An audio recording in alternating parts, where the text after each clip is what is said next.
আমরা তো বাকশাল করতে যাচ্ছিলাম যে আমরা সব কিছু একমত হয়ে যাব, সেটা হবে না। মৌলিক বিষয়ে, গণতন্ত্রের বিষয়ে কোনো কম্প্রোমাইজ হবে না। যেই দেশগুলো বিপ্লবের পরে দীর্ঘ সময় নিয়ে নিজেদের মধ্যে দ্বিধাদ্বন্দ্বে লিপ্ত হয়েছে, সেই দেশগুলো সিভিল ওয়ারের মধ্যে গেছে, বিভক্তির মধ্যে গেছে, এবং অর্থনৈতিকভাবে সেই দেশগুলো ধ্বংস হয়ে গেছে।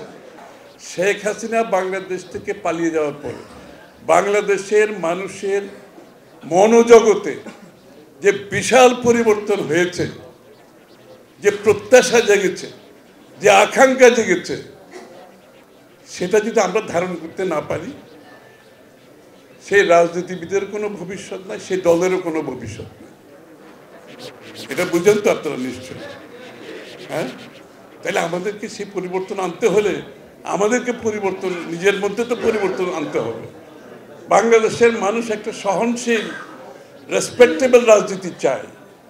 পরস্পরের প্রতি সম্মান রেখে তার সাথে দ্বিমত পোষণ করেও আপনি তার মতকে সম্মান করতে তো অসুবিধে নাই। আমি দ্বিমত পোষণ করবো, কিন্তু তার মতকে অসম্মান জানানোর তো কোনো দরকার নাই। সহনশীল হতে হবে। তো আপনি যত সংস্কার করেন কোনো লাভ হবে না যদি রাজনৈতিক সংস্কৃতি বদলাতে না পারি। বাংলাদেশে আমরা কোনো সংস্কার কিছু কাজে আসবে না। আমরা অপরের মতকে সম্মান জানাতে হবে, ভিন্ন মত পোষণ করে হলেও জানাতে হবে, সহনশীল হতে হবে। শিয়া বাটার ও ভিটামিন ই সমৃদ্ধ লিলি হালাল বিউটি সোপ, তারুণ্যময় উজ্জ্বল ত্বকের জন্য। তার মাধ্যমে একটা দেশকে আমরা ঐক্যবদ্ধভাবে এগিয়ে যেতে হবে। দেশের যেটা মূল, বাংলাদেশের যেখানে ঐক্য দরকার জাতীয় স্বার্থে, সেখানে ঐক্য করতে হবে, চেষ্টা করতে হবে আমাদেরকে। কিন্তু আমরা সবাই তো একমতে আসবো না। সবাই যে ঐক্যমতের কথা বলছে, সব দল এক জায়গায় আসার কোনো কারণ নাই। প্রত্যেকটি দলের আদর্শ আছে ভিন্ন, দর্শন, চিন্তা, ভাবনা আলাদা। আমরা তো বাকশাল করতে যাচ্ছিলাম যে আমরা সব কিছু একমত হয়ে যাব, সেটা হবে না। মৌলিক বিষয়ে, গণতন্ত্রের বিষয়ে কোনো কম্প্রোমাইজ হবে না। বাংলাদেশের মানুষের মানবাধিকার নিয়ে কোনো কম্প্রোমাইজ হবে না। বাংলাদেশের মানুষের বেসিক জীবনযাত্রার মান নিয়ে কোনো কম্প্রোমাইজ হবে না। কতগুলো বিষয়ে আমাদেরকে ঐক্যবদ্ধ থাকতে হবে, কিন্তু বাকি বিষয়ে আমার যার যার চিন্তার মাধ্যমে আমরা শেষ করব। আজকে যারা অনেকে বলছে বাংলাদেশে এখন একটা 5ই আগস্টের পরে যে ঐক্য ছিল এখন অনৈক্য হয়ে গেছে, আমি তো কোনো অনৈক্য দেখতে পাচ্ছি না। প্রত্যেকটি দলের নিজস্ব দর্শন, ভাবনা, চিন্তা থাকবে। যেখানে যে আমরা ঐক্যবদ্ধ হতে পারবো সেখানে আমরা একমত হব, বাকিটা জনগণের কাছে নিয়ে যেতে হবে। জনগণ হচ্ছে মালিক, তার কাছে নিয়ে যেতে হবে, তার সিদ্ধান্ত নিয়ে সংসদে এনে আপনি পাস করতে হবে। আরেকজনের মত, আমার মত আমি আরেকজনকে তো চাপিয়ে দিতে পারবো না।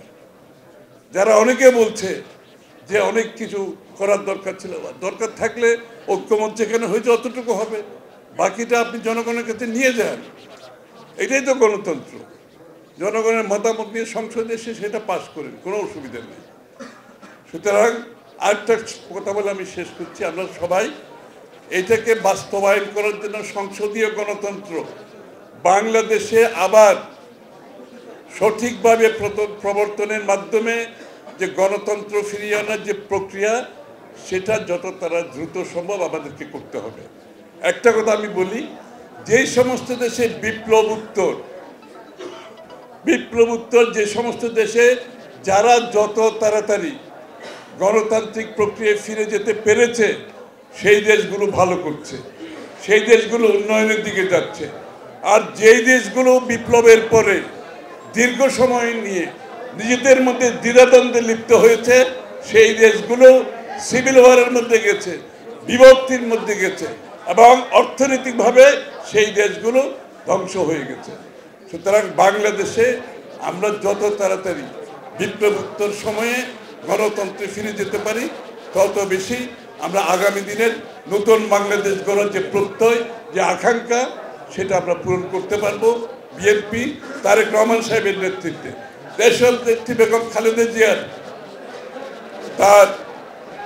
তার দোয়ায়, তার চিন্তা ভাবনার প্রতিফলন ঘটাতে হলে, জিয়া রহমান সাহেবের চিন্তাধারার প্রতিফলন ঘটাতে হলে আজকে আমরা ঐক্যবদ্ধভাবে কাজ করতে হবে নতুন বাংলাদেশের জন্য।